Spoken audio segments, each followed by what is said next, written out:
कंदर्पसुंदरम भक्ताकारणवामूर्ध बाहुं श्रीनाथ कोमलम प्रभुर्नंद कुमारों में स्वामिनी विष्णानुजा कृतार्थोहम कृतार्थोहम कृतार्थोहम न संशय मुदम मोदकम धारयन्तम निजानां हृदय में प्रियाणां हि पुष्ट्यर्थमेव सुपायात् सनो भट्ट माधव सुसेव्य सदा बालकृष्ण निधिर्वल्लभानां अज्ञानतिमिरान्धस्य ज्ञानाञ्जनशलाकया चक्षुरुन्मीलितं येन तस्मै श्रीगुरवे।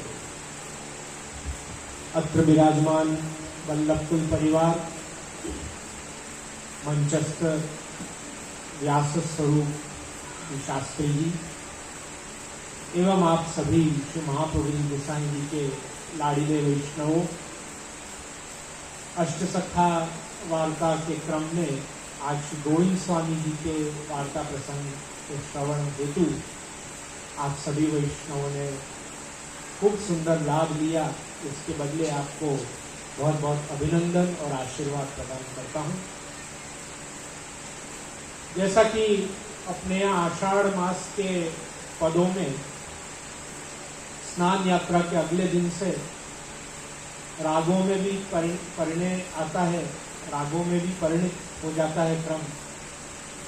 मंगला श्रृंगार में सुहा बिलावल गाया जाता है, राजभोग में गौड़ सारंग, संध्या आरती में सोरठ आदि रागों का मतलब कहीं न कहीं बरसात की फूही और उनसे जुड़े हुए रागों का सेवा में अपने आप प्रवेश श्री गोसाई जी के मार्ग में अपने आप देखा जाता है।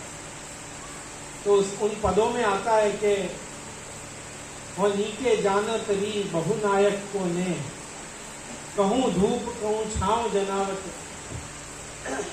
तो उसी प्रकार कभी धूप कभी छाँव, कभी गर्मी कभी ठंडी, ऐसे ऋतु में थोड़ा हमारा भी स्वास्थ्य प्रतिकूल हो गया और हम थोड़ा स्वास्थ्य से आज थोड़ा पीड़ित हैं, इसलिए थोड़ा कथा क्रम में भी आने में विलंब हो गया और वचनामृत करने में भी अशक्ति हो रही है। फिर भी श्री गोविंद स्वामी जी सखा ऐसे हैं विशिष्ट, और उनका प्रसंग, और वैसे तो अष्ट सखा में 8 ही सखा, और अष्ट सखा ही क्यों, समस्त 252-84 वैष्णवों की वार्ता, एक एक वार्ता इतनी विशिष्ट है कि प्रत्येक वार्ता के बारे में सुनो, प्रत्येक वार्ता के बारे में पढ़ो तो उस पर सत्संग करने को अपने आप मन लालायित हो जाता है। तो उस लालच से भी मैं ये लाभ कैसे छोड़ता कि गोविंद स्वामी जी के वार्ता से जुड़े हुए मेरे मनोज या मेरे मन के उद्गार आपसे ना बांटूं, आपसे सत्संग ना करूं तो मुझे ही असंतोष रह जाएगा। इसलिए कितना ही स्वास्थ्य प्रतिकूल हो, लेकिन वो क्रम तो मैं नहीं करूंगा तो मैं ठीक ही नहीं हो पाऊंगा, स्वास्थ्य अनुकूल ही नहीं हो पाएगा। गोविंद स्वामी जी के वार्ता में प्रवेश या उसके निमित्त कुछ भी कहने के पूर्व, जैसा शास्त्री जी ने बताया कि 252-84 वैष्णवों की वार्ता ये कितनी पुष्टि मार्ग को बड़ी देन है, बड़ी कृपा है चतुर्थ कुमार श्री गोकुलनाथ जी की। ये श्री गोकुलनाथ जी के द्वारा लिखी हुई उनकी पर्सनल डायरी है। जैसे अपन आप और हम का हमारा कैसा एक क्रम होता है कि हम नित्य दिन में क्या किया हमने, हमारी डायरी खोलो तो उसमें क्या निकलता है, इसको इतने रुपया दिए, इससे इतने रुपया आए, आज इतने जमा किए, आज ये घूमने गए थे, आज बच्चे यहाँ से आए। हमारी डायरी खोलो तो उसमें सारे लौकिक ही लौकिक का विवरण होता है। लेकिन ये कृपा है पुष्टि मार्ग पे कि आज हमारे पास चतुर्थ कुमार श्री गोकुलनाथ जी की पर्सनल डायरी अवेलेबल है, जिसको हम 252-84 वैष्णव की वार्ता का नाम देते हैं, जिनमें उन्होंने श्री महाप्रभु जी गोसाई जी के उन दिव्य सेवकों के चरित्र लिखे अपने स्वहस्त से। और उस पे कितनी बड़ी कृपा श्री हरिराय जी की है कि श्री हरिराय जी ने उस पे भाव प्रकाश। जो वैष्णव वार्ता पढ़ते हैं या नियमित रूप से पढ़ते हैं वो ये बात को बहुत अच्छी तरह समझ पाएंगे कि कि यदि वार्ताओं में से भाव प्रकाश हटा दो, वार्ताओं की पुस्तकों में बहुत अच्छे ढंग से मोटे अक्षर में जो जो लिखा रहता है वो मूल वार्ता है, वो गोकुलनाथ जी की वाणी है, और झीने अक्षरों में जो भाव प्रकाश लिखा रहता है वो श्री हरिराय जी की वाणी है। यदि श्री हरिराय जी के वो झीने अक्षरों का भाव प्रकाश का क्रम वार्ताओं में से हटा दो तो आप कल्पना नहीं कर सकोगे कि वार्ता में कितने प्रकार के संशय उत्पन्न होंगे, और हमको वो वार्ता ही समझ में नहीं आई कि ये वार्ता का तात्पर्य क्या है। ये महान कृपा श्री हरिराय जी की हुई। सबसे पहली कृपा तो चतुर्थ कुमार श्री गोकुलनाथ जी की, कि उन्होंने अपनी डायरी में ये सारे भगवदियों के चरित्रों को नोंद किया, और उस पे भी विशेष कृपा श्री हरिराय महाप्रभु की कि उन्होंने इस पे भाव प्रकाश किया। भाव प्रकाश नहीं होता तो कौन कौन की सखी, कौन कौन के प्रकृति, कौन कौन के भाव रूप है, लीला में इनका अधिकार क्या है, ये सब से हम अज्ञात ही रह जाते। भाव प्रकाश नहीं होता तो मार्ग के एक एक सिद्धांत से वार्ताओं का साम्य नहीं बिठा पाते। भाव प्रकाश नहीं होते तो वार्ताओं में छुपे गूढ़ अर्थों को हम प्रकाशित ही नहीं होते तो जान कैसे पाते। इसलिए बहुत विशेष कृपा जानो श्री गोकुलनाथ जी और श्री हरिराय जी की कि उन्होंने मिलकर ये 252-84 वैष्णव जैसा दृष्टांत सागर हमारे लिए दिया, जो वल्लभ सिद्धांत के सागर को समझने में हमको बहुत सरल और सहाय हो जाता। जैसे भगवद गीता में भगवान द्वारा या स्वयं पद्मनाभस्य मुख पद्माद विनिसृता, भगवान पद्मनाभ के मुख से निसृत भगवद गीता जो सिद्धांत है, जो सबसे बड़ा सिद्धांत है हिंदू धर्म में, यदि कोई सबसे बड़ा ग्रंथ माना गया हो तो वो भगवद गीता ही माना गया है, क्योंकि भगवान श्री कृष्ण के स्वयं मुख से निसृत, जिन्होंने अपने नाभि कमल में से ब्रह्मा को उत्पन्न किया, उन्होंने अपनी वाणी से जो सिद्धांत बोले वो भगवद गीता है। तो उस भगवद गीता जिसमें भगवान द्वारा भक्ति कर्म ज्ञान के सिद्धांत ही सिद्धांत कहे गए हैं, उन सिद्धांतों का यदि सीधा सीधा दृष्टांत विभाग देखना हो तो वो श्रीमद् भागवतम, जिसमें भगवद गीता के दृष्टांत पे दृष्टांत बताए गए हैं कि भक्ति करनी तो कैसे करनी, तो ध्रुव चरित्र देखो, प्रहलाद चरित्र देखो, जड़ भरत का चरित्र देखो, अरे निर्गुण भक्ति देखनी हो तो गोपी जनों की भक्ति देखो। तो ये सारे गीता के सिद्धांतों को जैसे दृष्टांत विभाग श्रीमद् भागवत, इसीलिए श्रीमद् भागवत को परम प्रमाण कहा है, क्योंकि ये वेद ब्रह्मसूत्र गीता के ही सिद्धांतों की कथाएं हमको बताई गई हैं, और कोई दंत कथाएं नहीं है, ये भगवान की लीला है। इसीलिए उनको वांगमय स्वरूप कहा गया, ये ठाकुर जी का वांगमय स्वरूप है। तो जैसे वेद का पका हुआ फल, वेद के मंत्र, वेद की ऋचाएं, उनकी शाखाओं पे लगे हुए सिद्धांत रूपी फूल पत्ती से निकला हुआ पका हुआ रसात्मक फल भगवान की कथाएं हैं, भगवान की लीलाएं हैं। ऐसे श्री महाप्रभु जी गोसाई जी के सिद्धांत रूपी शाखा फलों से प्रकटा हुआ जो पका हुआ पुष्टि मार्ग का फल है, वो 252-84 वैष्णवों की वार्ता है। इससे ज्यादा तैयार माल पुष्टि मार्ग में नहीं मिल सकता है। ये जैसे श्रीमद् भागवत को कहा गया कि ये रसमालय है, ये रस का आलय है, ऐसे ही 252-84 वैष्णवों की वार्ता से अधिक रस और इससे ज्यादा रसरूप तत्व हमको मार्ग में मिलना असंभव है। क्यों? क्योंकि सबसे पहले तो ये वार्ता ब्रजभाषा में लिखी हुई। वार्ता नित्य पढ़ने वाले को सबसे पहली पुष्टि मार्ग की सिद्धि प्राप्त होती है कि उसको ब्रजभाषा बहुत सरल हो जाए, उसके मुख पे ब्रजभाषा चढ़ जाती है। दूसरी सिद्धि वार्ता पढ़ने वाले को ये होती है कि वार्ताओं में अनेक विध अष्ट सखाओं के कीर्तन हमको प्राप्त होते हैं, सीधा सीधा कीर्तनों से संबंध यदि हमारा तुरंत हो जाए, ऐसे कोई उपाय हो तो वो वार्ताओं का पठन पाठन है कि सतत हमको कोई ना कोई अष्टसखा की वाणी कीर्तन का हमको लाभ मिल जाता है। तीसरा, महाप्रभु जी गोसाई जी के सेवकों ने जैसे जैसे षोडश ग्रंथ में वर्णित जो जो सिद्धांत है वो अपने जीवन में कैसे उतारे, वो हमको सीधा सीधा देखने को मिल जाता है।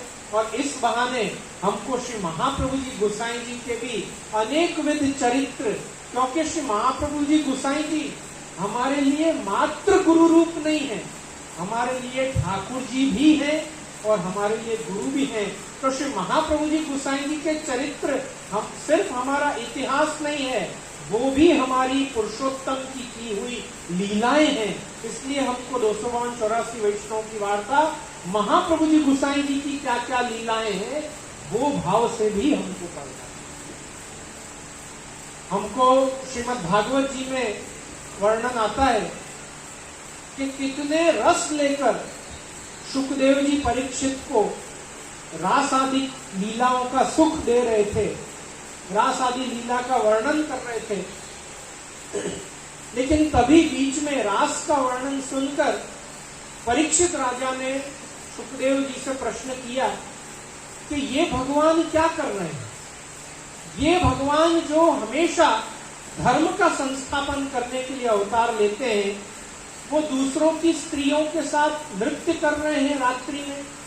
तो दूसरों की स्त्रियों के साथ नृत्य गान करना, रास करना, इससे धर्म का संस्थापन कैसे होता है? ये बात आप मुझे समझाइए। जब इस प्रकार की वाणी परीक्षित राजा के मुख से सुनी सुखदेव जी ने, तो सुखदेव जी ने उसका उत्तर तो दिया कि बेटा मैं तुमको इसीलिए दशम स्कंद पे आके भगवत लीला इसीलिए सुना रहा हूं क्योंकि पहले स्कंद से जो मैंने भगवान का महात्म्य गाना शुरू किया, तो मैंने ये आशा की थी कि भगवान का प्रथम स्कंद, द्वितीय स्कंद, तृतीय, चतुर्थ, अष्टम, नवम स्कंद तक आते आते भगवत महात्म्य तुम्हारा इतना दृढ़ हो जाएगा कि महात्म्य से तुम्हारा परिचय होने पे तुमको ये दृढ़ विश्वास हो जाएगा कि भगवान धर्म के ऊपर नहीं चलते, भगवान जो कर्म और जो सिद्धांत प्रतिपादित करते हैं, भगवत इच्छा जो होती है, धर्म उसका नाम होता है। और इसीलिए सुखदेव जी को सिद्धांत प्रकट करना पड़ा कि धर्मेण व्यतिक्रम दृष्टवा ईश्वरानाम च साहसम, कि धर्म का व्यतिक्रमण भी ईश्वर कर जाए तो ये ईश्वर का साहस है, और ये ईश्वर के अलावा और कोई कर नहीं सकता है कि धर्म को उल्लंघ जाए तो भी जगत का कल्याण ही हो, उससे जीव को आनंद की प्राप्ति ही हो और उसमें उसकी अधोगति नहीं अपितु कल्याण ही हो। यह कार्य सिर्फ ईश्वर ही कर सकता है। इस पे दृष्टांत देते हुए उन्होंने कहा कि मान लो वन के वन को अग्नि भस्मीभूत कर दे, तो अग्नि से कौन हिसाब लेने बैठेगा कि तुमने वन के वनों को क्यों भस्म कर दिया? अग्नि का सामर्थ्य है, अग्नि में साहस है, वो वनों को भस्म करके स्वाहा कर दे, वो ऐसी अग्नि में सामर्थ्य है। ऐसे ही ईश्वर ने ही तो हर चीज कण कण बनाया है, ईश्वर के लिए ही जगत में हर चीज है। ये तो मनुष्य का दुस्संग और दुष्विचार है कि इस जगत में जो भी कुछ है वो मेरे लिए है। वास्तव में भगवान ने अपनी क्रीड़ा, अपने खेलने के लिए, मनुष्य मात्र तक को क्रीड़ा करने के लिए ही भगवान ने बताया। और भगवान की इस क्रीड़ा में हम उनके मनानुरूप पात्र भजें और उनके तत्सुख का विचार करें, इसी का नाम पुष्टि मार्ग है। पुष्टि मार्ग में आदमी आता क्यों है? भगवान के सुख के लिए, कि प्रभु तुमको जैसे सुख पहुंचे वैसे हम रहें, वैसे जीवन यापन करें, वैसे हमारे तन मन धन का हम विनियोग करें जिससे कृष्ण को सुख पहुंचता है। परात्पर परब्रह्म पूर्ण पुष्टि पुरुषोत्तम परमात्मा संतोष पाए, वो उपचार हम करें, उसी का नाम सेवा है। पुष्टि मार्ग में सेवा की व्याख्या की गई, सेव्य सुख जनिका सा क्रियाया सेवा। सेव्य को जिस चीज से सुख पहुंचता है उस क्रिया को ही सेवा कहा जाता है। गोविंद स्वामी जी के वार्ता में हमको प्रत्येक प्रसंग में ये दिखाई दिया। उन्होंने जब अपने पीठ पर श्रीनाथ जी को बिठाकर घोड़ा गाड़ी खेल रहे थे और उनको लघु शंका आई तो उन्होंने वही लघु शंका कर दी। जब गोसाई जी ने उससे पूछा कि क्यों भाई, वैष्णवों ने बताया कि तुम बैठ के लघु शंका नहीं करते हो, घोड़े के पोज में ही तुमने लघु शंका कर दिया। तो गोविंद स्वामी जी ने कहा, घोड़ा कभी बैठ के लघु शंका करता है क्या? घोड़ा जैसे करता है, हम भाई क्रीड़ा में है, श्रीनाथ जी के संग खेल रहे, कैरेक्टर में पूरे उतरे हुए हैं, इससे ज्यादा सुख श्रीनाथ जी को क्या मिलेगा? श्रीनाथ जी को देख के कितना आनंद आया होगा कि नहीं भैया, इसने मेरे घोड़े का पात्र बराबर भजा। तो तत्सुख विचार कहाँ तक है देखो गोविंद स्वामी जी का, कि उन्होंने घोड़ा का पात्र श्रीनाथ जी के लिए भजा तो उसको भी पूरी शिद्दत से निभाया। श्री गोविंद स्वामी जी, तानसेन जी की वार्ता में आता है कि तानसेन जब प्रथम श्री गोसाई जी के सम्मुख हुए और जब उनको बताया गया कि भाई ये अकबर के दरबार के नवरत्न में से एक हैं और ये राजा के गायक है, बादशाह का, तो गोसाई जी ने कहा भाई सुनाओ कुछ हमको। तो जब उन्होंने गान करके सुनाया तो श्री गोसाई जी ने अशर्फी की पोटली और एक कौड़ी उसको रख के दी। तो तानसेन ने पूछा कि अशर्फी की पोटली तो समझ में आया, पर ये कौड़ी का रहस्य नहीं समझ में आया। तो श्री गोसाई जी ने कहा कि अशर्फी की पोटली इसलिए कि तुम बादशाह के कलाकार हो, हमने सम्मान किया, और कौड़ी इसलिए रखी है क्योंकि हमारे गोविंद स्वामी जी के गान के आगे तुम्हारा गान कौड़ी बराबर है, इसकी कौड़ी जितनी कीमत है। तो तानसेन ने कहा भाई उनको गवा के बताओ तो हम माने, हमसे अच्छा गा के बताए तो श्री गोसाई जी ने आज्ञा करी, गोविंद स्वामी जी एक प्रभु का पद सुनाओ। तो जब गोविंद स्वामी जी ने गान किया तो उनका गान, उनकी कला, उनका पद सुन के तानसेन मूर्छित हो गए, बेहोश हो गए और जाग के उन्होंने कहा कि ये तो अद्वितीय कलाकार है, मेरे जैसे तो हजार तानसेन इनको दंडवत करे, ऐसे कलाकार हैं। तो श्री गोसाई जी ने कही भाई ये तो श्रीनाथ जी के हमारे सखा हैं, ये तो पुष्टि मार्ग के सखा हैं, ये किसी लौकिक पुरुष को रिझाने के लिए नहीं गाते, ये तो त्रिभुवन के नाथ को रिझाने के लिए गाते हैं, इनकी कला उनके लिए है। तब तानसेन ने श्री गोसाई जी से विनती करी कि आप मैं इनसे रिक्वेस्ट कर रहा हूं कि मुझे गान सिखाओ, आपकी विद्या सिखाओ। तो गोविंद स्वामी जी ने कहा हम तो श्री महाप्रभु जी गोसाई जी के सेवक नहीं होते हैं, उनसे बात भी नहीं करते। तो उन्होंने कहा मैं आपका सेवक होने को तैयार हूं, गोविंद स्वामी जी को कहो कि मुझे गान सिखाएं। तो श्री गोसाई जी ने तानसेन को दैवी जीव जान के, लीला का पात्र जान के उनको शरण लिया और गोविंद स्वामी जी को आज्ञा करी कि इनको भी आपको जो उचित लगे जरूर इनको गान विद्या सिखाना। जिन तानसेन की इतनी महिमा लोक में गाई जाती है, उनकी गान विद्या को अपने यहाँ कौड़ी बराबर बताया गया और उनको बिठा के गोविंद स्वामी जी ने महीनों महीनों गान विद्या सिखाई। ऐसे हमारे श्री गोसाई जी के सेवक गोविंद स्वामी हैं। गोविंद स्वामी जी का भाव हमको रूपा पोरिया की वार्ता में भी देखने को मिलता है, लेकिन रूपा पोरिया की वार्ता पढ़ने से पहले हमको गोविंद स्वामी जी के वार्ता में जो प्रसंग आया कि एक वैष्णव बहुत भाव से गा रहा था तो गोविंद स्वामी जी ने उनको कह दिया कि भाई बुरा गाते हो ना तो मत गाओ, थोड़ा गान विद्या, ना तुमको राग पता है, न ताल पता है, न कुछ पता है। तो उन्होंने कहा भाई मैं भगवान को राग वाग से थोड़ी रिझा रहा हूँ, भाव से रिझा रहा हूँ। तो श्री गोसाई जी ने कहा लेकिन तुम्हारो ब्रह्म भी कोई मूर्ख नहीं है, उनका तत्सुख विचार देखो कि हमारे श्री गोवर्धनगर पुष्टि मार्ग में विराजमान राधा उरहार जो हमारे ठाकुर जी हैं वो स्वयं वेणु वाद्य विशारद हैं, राग रागिनी के निष्णात हैं। सामने कोई श्रोता ऐसा जड़ मूर्ख नहीं है कि तुम भे भे भे करके कुछ भी गाओ तो उस पर ठाकुर जी वाह वाही करें, तुम्हारे भाव की सराहना करेंगे, लेकिन तुम्हारे को कोई कला अर्जित ही नहीं करना। ऐसा यदि दृढ़ संकल्प लेके अपन बैठे हैं कि हम तो अच्छा नहीं गाएंगे, हम तो गान विद्या नहीं सीखेंगे, हम तो बुराई गाएंगे और ठाकुर जी को झेलना पड़ेगा, तो ऐसा कोई पुष्टि मार्ग में ठाकुर जी पे टॉर्चर करना, ऐसा कोई सिद्धांत नहीं बताया।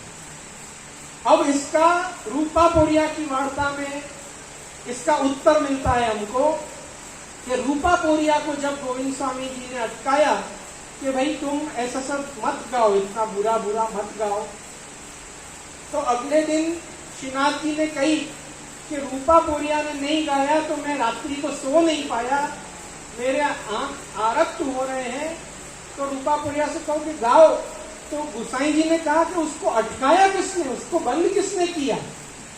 तो पता चला कि गोविंद स्वामी जी ने किया। तो गुसाई ने कहा नहीं नहीं भाई तुम गाओ, जैसा भी बेसुरा गाते हो, पर तुम्हारा भाव देख के तुम्हारा कंठ जैसा भी है श्रीनाथ जी को भा रहा है, तुम गाया करो। तो गोविंद स्वामी जी ने हंस के कहा कि मुझे नहीं पता था कि पुष्टि मार्ग में गुड़ और शक्कर एक भाव में बिकता है। ठीक है गाओ, अगर श्रीनाथ जी को पसंद है। अपन को लोक में कितनी बुरी बुरी सीरियल पसंद आती है, उसका एक एपिसोड मिस हो जाए तो अपना घर कार्य में चित्त नहीं लगता है। कभी कभी ठाकुर जी के स्थिति पे भी देखो कि ठाकुर जी को भी बुरे कंठ की शायद आदत पड़ जाती होगी, इसलिए वो कंठ को सुने बिना, हाँ मानते हैं बुरा है लेकिन उसकी आदत पड़ी हुई है, क्या करें, गवाओ उसको, उसका एपिसोड मिस नहीं होना चाहिए। ऐसा उदार चरित्र अपने श्री गोवर्धन ठाकुर जी का है। लेकिन इन वार्ताओं से हमको सीख क्या लेना है कि हमको रूपा पोरिया बनने का प्रयास नहीं करना है, हमको तो गोविंद स्वामी बनने का ही प्रयास करना है। क्योंकि राग रसोई पागड़ी बन जाए, शास्त्री जी ने कहा जैसे रसोई कैसी चीज है, खाली स्वाद पे उसका आधार नहीं है, उसकी शक्ल सूरत, उसकी सजावट भी बहुत मायने रखती है। आज हम पंजाबी शाक खाने बैठे हो तो उस पे मक्खन का कोई बुरक के उसको सजाएं, सूखा साग हो तो हरा धनिया की सजावट उस पे करें, मिठाई हो तो इलायची पाचरी की सजावट करें। कोई यूं कहे कि भाई ये शक्ल, इसकी शक्ल पे मत जाओ, इसका स्वाद अच्छा है, तो वो तो खाए बाद पता चलेगा ना, पर शक्ल सूरत ही उसकी सही नहीं हो। और कई बार तो ऐसा होता है, अपन अनेक शादियों में जाते हैं, कई बार व्यंजन की शक्ल सूरत अच्छी होती है तो आदमी खा लेता है, स्वाद में उसमें कोई दम नहीं होता है। तो वैसे ही गोविंद स्वामी जी का राग रागिनी में भी कितना सामग्री और तत्सुक विचार है। आप कल्पना करो कि जब वो भैरवी राग को ठाकुर जी के आगे गाने के लिए रियाज कर रहे थे, तब कोई म्लेच्छ ने आके उसकी प्रशंसा कर दी, वाहवाह कर दी, तो उन्होंने अपने मन में विचारा कि ये सामग्री तो अब छुआ गई, ये अब ठाकुर जी के लायक गाने के लायक नहीं रही, क्योंकि उनका राग रागिनी में भी सामग्री का भाव है कि ये ठाकुर जी चाव लेके जैसे भोग को आरोपते हैं, भोग का भोग करते हैं, ऐसे मेरी गान विद्या का भी ठाकुर जी भोग करते हैं। अगर ठाकुर जी के पहले कोई भी वस्तु कोई दूसरा उसका आनंद ले ले, आस्वाद ले ले, तो वो ठाकुर जी के लिए अर्धभुक्त कहलाती है। इसलिए उस दिन से अपने यहाँ पुष्टि मार्ग में भैरवी राग छुआ गया। भैरवी राग पे अपने आप फिर कोई पद नहीं गाया जाता है, सेवा में उसका अंगीकार नहीं होता है। इस चरित्र से हमको क्या सीखना है? आज पुष्टि मार्ग में इतना गंदा कल्चर चल रहा है कि ठाकुर जी के लिए कोई भी नई वस्तु लाई नहीं कि वो सबसे पहले इंस्टाग्राम फेसबुक पे डाल दो, हम ठाकुर जी के लिए ये लाए, हमने ठाकुर जी के लिए ये बनाया, हमने माला ऐसी बनाई, हमने छोगा ऐसा बनाया। अरे अपने मार्ग में हवेली में देखो, माला जी पधारती है तो माला जी की छाप को भी ढक के पधराया जाता है। माला छोगा पधारते हैं तो वो ढक के पधराया जाता है। ठाकुर जी के आरोग्य की सामग्री भी पातल परात से ढक के लाई जाती है। अपने ठाकुर जी विराजे, उससे पहले सजावट का दर्शन नहीं कराया जाता है कि पहले प्रभु विराज जाए, उसके बाद डालना ही है इंस्टाग्राम फेसबुक पे तो प्रसादी वस्तुओं का डालो कि आज हमने ठाकुर जी को ये लाड़ लड़ाया, ऐसा डालो। प्रसादी वस्तु का डालो। ठाकुर जी के उपभोग से पहले जो हम पहले पूरी दुनिया को दिखा दें, पहले पूरी दुनिया उस पर वाह वाह कर ले, उपभोग कर ले, उसके बाद ठाकुर जी के आगे आया भी तो क्या है। ये तो वैसी ही बात हो गई कि पूरा सज धज के पहले पूरी दुनिया को दिखा दे, फिर अपन अपने जीवन साथी को दिखावें और पूछे हम कैसे लग रहे हैं बताओ। तो जीवन साथी बोले भाई पूरे गांव ने तुमको देख लिया, प्रशंसा कर ली, अब हमारे पास आए हो। ये काम तो सबसे पहले सज के पहले हमसे पूछना चाहिए था कि हम कैसे लग रहे हैं। हम तुमको बताते इसमें ये और लगा दो, बटन यहाँ से ये और लगा दो, यहाँ रुमाल और सजा दो, तो हम बताते। तो उसी प्रकार ठाकुर जी भी अपने से ऐसा प्रेसी भाव रखते हैं, ऐसा प्रेमी भाव रखते हैं। अपने आता है ना मोसो ही खेलो तो खेलो तुम संग होरी, जो औरन ते खेली है तो तामे करूंगी भंग। अपना ठाकुर जी के साथ भाव कैसा है कि मेरे साथ ही होरी पहले खेलो, अगर दूसरे के साथ तुमने खेली ना तो तुम्हारे और उसके बीच की होरी में भी मैं टंटा करूंगी, भंग करूंगी, क्योंकि तुमने मेरे साथ बराबर होरी नहीं खेली। पहले मेरे साथ बराबर होरी खेलो, उसके बाद गांव के साथ होरी खेलो। और ठाकुर जी का हमारे साथ भाव कैसा है, आओ प्यारे मोहना नैन पलक तो ही लेऊं, ना मैं देखूं और को ना तो ही देखन देऊं।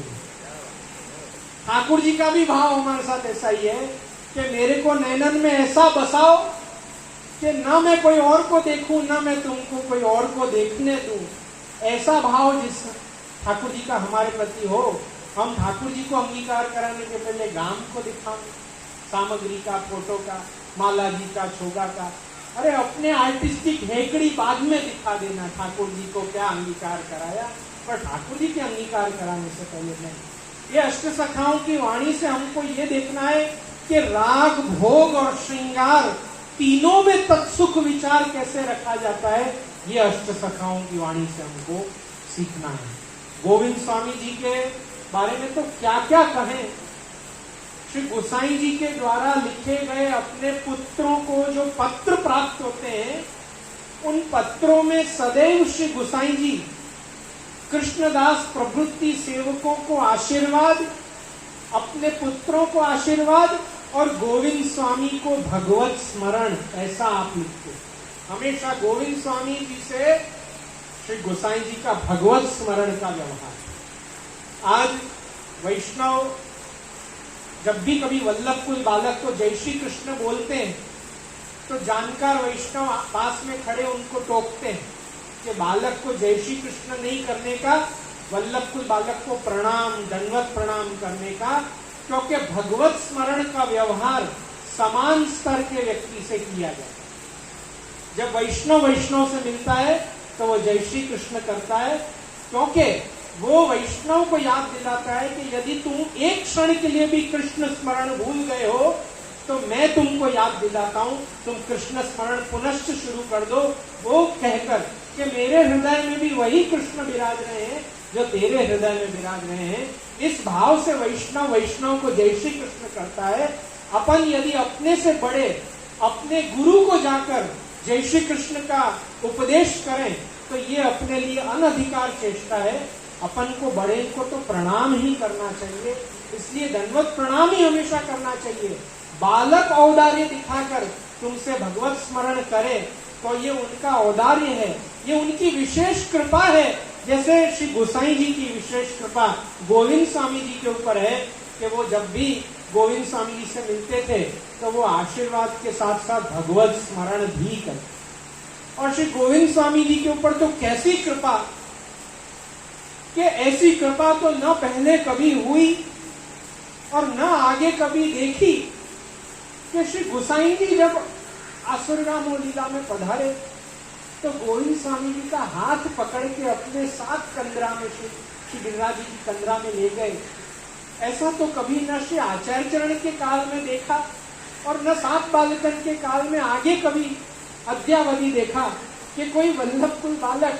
हमने तो हमेशा यही सुना कि जब वैष्णव देह छोड़ता है तो उसके गुरु, उसके आसक्ति के वल्लभकुल बालक उसका हाथ पकड़ के उसको निकुंज द्वार तक ले जाते हैं, लेकिन उसका प्रत्यक्ष दृष्टांत श्री गोसाई जी और गोविंद स्वामी का संबंध है कि प्रत्यक्ष सदैव हाथ पकड़ के कंदरा में ले गए। ये तो कृपा श्री गोविंद स्वामी जी के ऊपर ही हुई। इसलिए गोविंद स्वामी जी के छुए थे, अपरस क्यों नहीं छुआवे, इसके लिए तो अब आगे कोई व्याख्या की आवश्यकता ही नहीं है, क्योंकि जिनका चित्त सदैव प्रभु के तत्सुख विचार में रहता हो, अपने मार्ग में अपरस एक व्यवस्था का नाम नहीं है, अपरस एक अवस्था का नाम।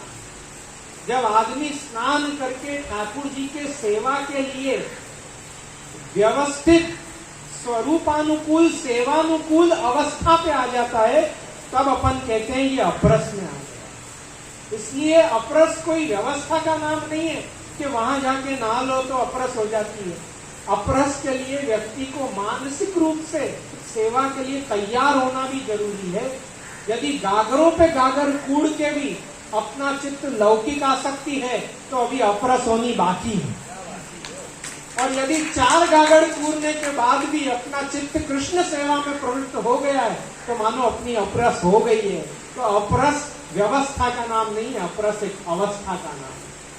तो गोविंद स्वामी जी जिस अवस्था में रहते हैं ना, वो सदैव अपरस में रहते हैं।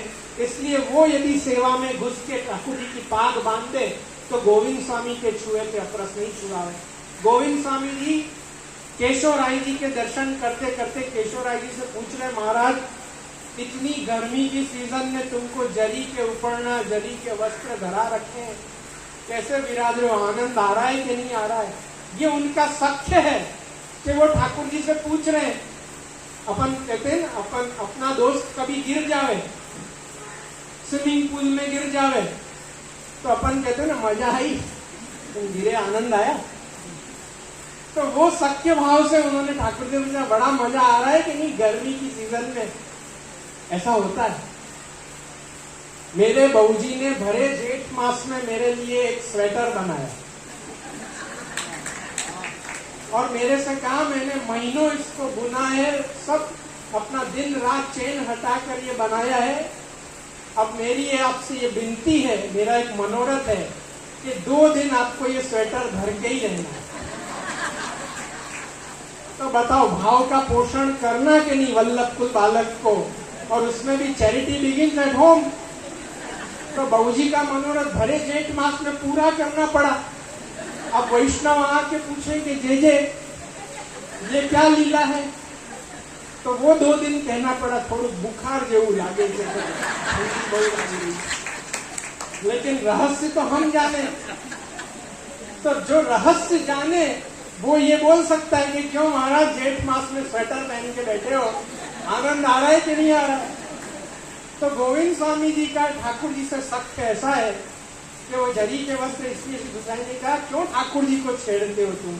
ठाकुर जी वैसे ही भाई केशव राय जी मर्यादा में स्थित हैं, तो भी उनको मर्यादा में स्थित है। अपने वार्ता में आया ना 2 दिन पहले ही कि मान सिंह जब दर्शन करने आए तो वो सारे ब्रज के मंदिरों में गए, तो राजा आया करके भारी भारी जरी के पोशाक, जरी के पिछवाई सब लगा दिया।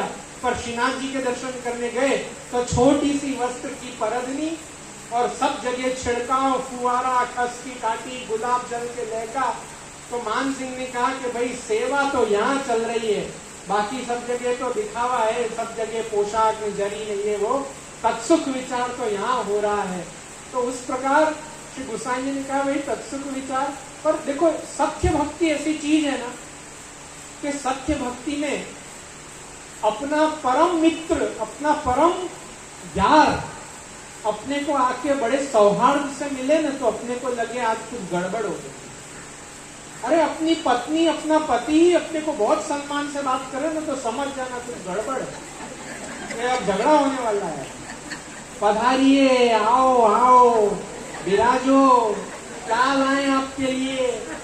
अपना परम प्रेमी व्यक्ति ऐसे बात करे तो समझ जाना। यही हुआ ना रास के प्रारंभ में ठाकुर जी ने कहा स्वागतम वो महाभाग, तो गोपीजनों को बुरा लग गया कि ये क्या किया, ये अपन, हम तो एक दूसरे से कैसे बात करते हैं अपन। तो वैसे ही गोविंद स्वामी जी का भी मजबूरी है कि उनके सख्य में ठाकुर जी का सुख छुपा है, इसलिए उनको ठाकुर जी के सख्य से भी पूरा न्याय करना पड़ता है, क्योंकि उसी में उनका सुख है। लेकिन अपन इन सखाओं से प्रेरणा लेकर अपन भी ठाकुर जी के संग उस प्रकार की चेष्टाएं करने लग जाएं, ऐसा सही नहीं है। क्योंकि सख्य भक्ति का दान या तो ठाकुर जी स्वयं करते हैं और या श्री महाप्रभु जी गोसाई जी अपने गुरुदेव कृपा करके देते हैं। इसलिए अपने मार्ग में एक बड़ी स्वस्थ परंपरा है कि ठाकुर जी से जो भी मन के उद्गार कहने हो वो इन अष्ट सखाओं की वाणी से ही कहना चाहिए। और अष्ट सखाओं की वाणी का लालित्य इतना है कि जो सीजन में आओ वो सीजन में आपको सख्य मिलेगा। हिंडोला के दिनन में आएंगे तो आपको गाना मिलेगा, तो संग निर्लज हो सो झूले। फागुन में आओगे तो अरे कारे प्यारे रत्नारे भंवरा वदन कमल के लोभी। जो ऋतु में आओगे उस ऋतु में ठाकुर जी को प्रेम भरी गालियां भी देना मिलेगा, लेकिन ये गालियां देने का सामर्थ्य अपना नहीं है, ये सखाओं का है। इसलिए अपन को तो सारी गाली दे के सारी मीठे मीठे उद्गार ठाकुर जी को चिपका के छल्ले तो यही कहना, गोविंद प्रभु, सूरदास प्रभु, परमानंद दास के ठाकुर। ये सब मैं नहीं कह रहा हूं, ये तो तुम्हारे सखाओं ने गाया है। पर भाव तो हमारे भी वही है, हम भी तो वही ठाकुर जी से कहना चाहते हैं। ये भी एक रस शास्त्र का न्याय है। किसी व्यक्ति से अपने बड़े से कुछ कहना हो, अपन को अपने बड़े पे गुस्सा आवे तो उसकी एक मर्यादा बताई। उनको जाके सारी चीज कहने के बाद बोलेगा ये मैं नहीं कह रहा हूं, ऐसा वो कह, लेकिन तुमने ये कर दिया, वो कर दिया, ये गलत किया, वो कर दिया, ये मैं नहीं कह रहा। अपने बाप से बात करने, अपने पिता से बात करने की यही पद्धति। अपने पिता को कंप्लेंट करनी हो ना तो यही कहना, ये ऐसा आपने ये गलत कर दिया, वो गलत कर दिया, ये करते हो, वो करते हो, गुस्सा बहुत करते हो, ऐसा मैं नहीं कह रहा हूँ, ऐसा पड़ोसी बोल रहे हैं, ऐसा सब घर वाले बोल रहे हैं, मेरे को कुछ नहीं है, करो भले, लेकिन ये तो उसी प्रकार अपने सारे मनोधिकार प्रकट करो, लेकिन इन सखाओं की वाणी से प्रकट करो, जिससे अनधिकार चेष्टा का अपराध भी अपने को न लगे और अपने मनानुरूप भाव भी अपन ठाकुर जी को प्रकट करें। गोविंद स्वामी जी, ठाकुर जी की लीलाएं हरि अनंत, हरि कथा अनंता, कहाँ तक इनको गाओ, कहाँ तक इनका आनंद मानो। मैं तो आप वैष्णव से यही आग्रह करूंगा कि खूब खूब ठाकुर जी के, महाप्रभु जी गोसाई जी के सेवकों के चरित्र में अपना चित्त को दृढ़ करो। हरि सत्संग, हरि गुणगान जहां मिले जरूर उसका आस्वाद लो। आओ अपन सब मिलकर ठाकुर जी के शयन के दर्शन करके कणिका महाप्रसाद लेकर ही वैष्णव घर जाएंगे। सब मिलकर आश्रय का पद करेंगे, जिससे हमारा आश्रय महाप्रभु जी गोसाई जी के चरणारविंद में दृढ़ हो। बोलो श्री वल्लभाधीश। दृढ़ चरणन केरो भरोसो, दृढ़ चरणन केरो। श्री वल्लभ चंद्र छटा बिन सब जग मान देरो भरोसो, दृढ़ चरणन केरो। साधनोर नहीं आकली जासो होय निवेद। सूर कहा कहे दिव्य अंधेरो, बिना मोल को चेरो भरोसो, दृढ़ चरणन केरो। बोल श्री गिरिराज धरण की, श्याम सुंदर श्री अम्बे, श्री वल्लभाधीश, श्री गोसाई जी परम दयाल। आज के